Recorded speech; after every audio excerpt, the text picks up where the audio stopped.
Welcome back to Daytona at Sandown Park Racecourse. Today you join me for my first ever time in a DMAX rental car. Last year I took part in Daytona's Thursday Night League. You do have the choice of two karts, so you have a choice of Sodi and DMAX. I did it in Sodi. The Sodi karts are a slower car, they do about 50 miles an hour, whereas the DMAX kart that I'm trying today does about 70. They're pretty rapid. Bit more of a handful, I think. Why didn't I use the DMAX last year? Well, I didn't want to walk before I could run before I could walk.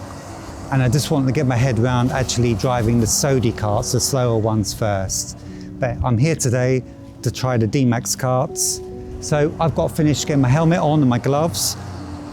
And we've got to do a qualifying session, so I will see you shortly on track. So here I am, my first ever DMAX experience, and we're just rolling around into grid position. 13 drivers today, and I've placed 5th on the grid. Love the fact you get to start your own kart. On the slower Sodis, the marshals do this for you, just adds to the whole race experience. Also, my first ever rolling start, which I almost miss as I'm too busy trying to keep my tyres warm. But we are racing. Even watching back now while editing, I'm amazed how much quicker these DMAX karts look. Acceleration is a completely different business compared to the other karts I've become used to. The tyres have lost heat since qualifying, so grip has reduced. I overshoot the next corner but managed to keep the car wrangled into position. A quick glimpse behind to see what's going on. Just trying to keep patient while I attempt to learn how to drive these faster karts, trying not to do anything silly. Kart 143 ahead with Ryan. You can see that I'm chopping away at the steering, trying to keep the kart in control. Okay, that's lap 1 with no places gained or lost. I'm going to call that a good start to my DMAX career. Into turns 2 and 3 and managing to hold position.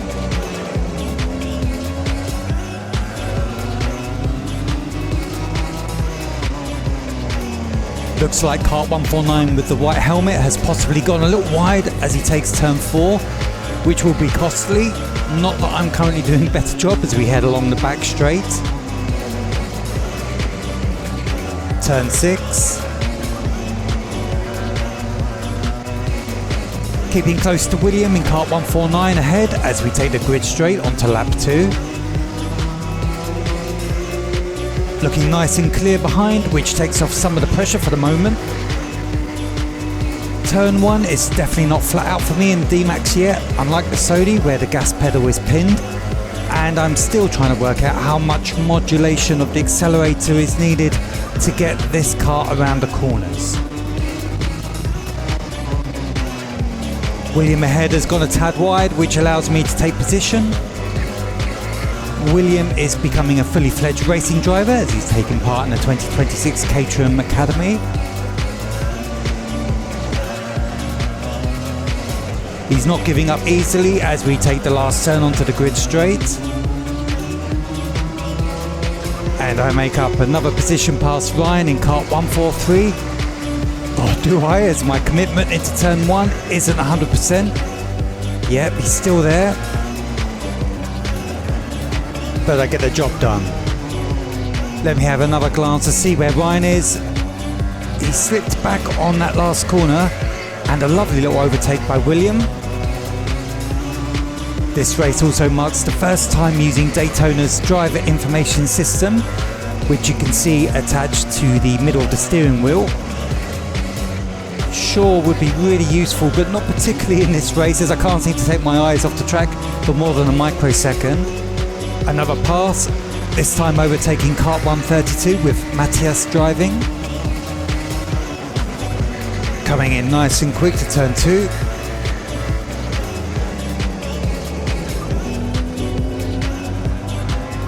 Yes, yet another pass. That was Franco in kart 138. This session really is starting to take shape. Sometimes you can assume that drivers in the Daytona karting overalls might not be very experienced. but I have learned the lesson the hard way in the past. Best not to presume until you get nice and close and get a better idea of their experience level. I'm up to lap 16 now. Back into turn 1. Am I any faster at this point of the race through this turn? I probably am a tad quicker with each lap, at least I would hope to be. And if I could just manage to glimpse at the display on my wheel, I could get a reading from the delta, which would let me know where I'm getting faster. But I can't really, as I'm just trying to focus on getting the car through each corner. Passing 136 Fabián, and another pass at kart 132 Matias, making him the first back marker of the session. Now, I've managed to glimpse the kart's dashboard and noticed that I'm in position 4. This is hugely exciting, as I've never been this close to a podium. Going too wide over the very rough curbing, which indicates I'm panicking a little, and I'm not keeping to the plan, i.e. keeping calm and not pushing beyond my limits, which can inevitably cause me to lose time or worse, crash out. My sole mission is to keep laser focused on kart 145, Reece, ahead, and keep within my limits of ability and to get close enough to apply some pressure so he will hopefully make a mistake and allow me to take position. Yes, getting nice and close. Let me keep up the pressure as we head into turn 6. And we have another back marker up ahead, which will either help or hinder. On that occasion, that hasn't affected my chances, but I do need to close that gap again.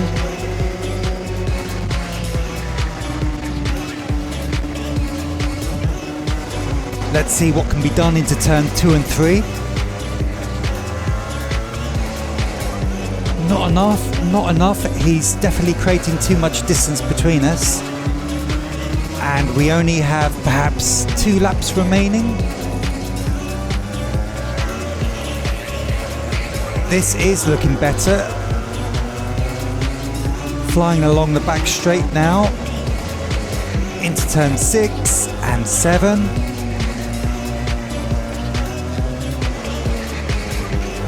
Once again pushing beyond my limits. Takes me for a rough ride over the curbing. Shaking my head. So fast along that straight, I just wanted to keep my foot planted, but no, I have to lift off a touch, and that's not enough as I end up veering towards the barrier. The desperation is kicking in a little as the realisation of my chance for a podium is slipping away. But it's real for Reece too, as he gets a tad squirmy into turn 4. Keep pushing, keep pushing, keep pushing. Onto the back straight. Now it's do or die time as we head into turn 6.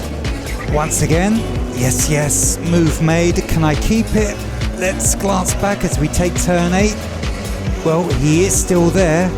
You can see me trying to glance at the dash to see if I'm now in position 3.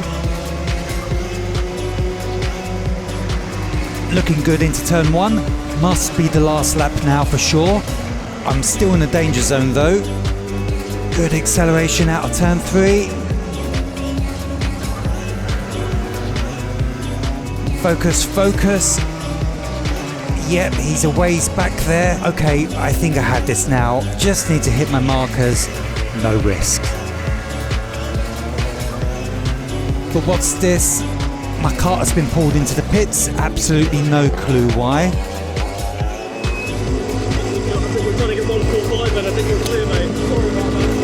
Unbelievable. They've called in the wrong cart on my penultimate lap while in position 3. They've pulled me out of the race. Okay, they've released me back into P3. Not that I know this until after the race. And that's the checkered flag. And as I head back to the pits, can't help but feel slightly disappointed with how my session concluded. However, the take home is that I finished P3, which is all I could wish for using DMAX carts for the first time. A real confidence booster that I can take to my next session. Big thanks to my fellow racers, including Max and Haidyn, who placed first and second, and of course the Daytona team. Thank you as ever for watching, and look forward to seeing you next time on track.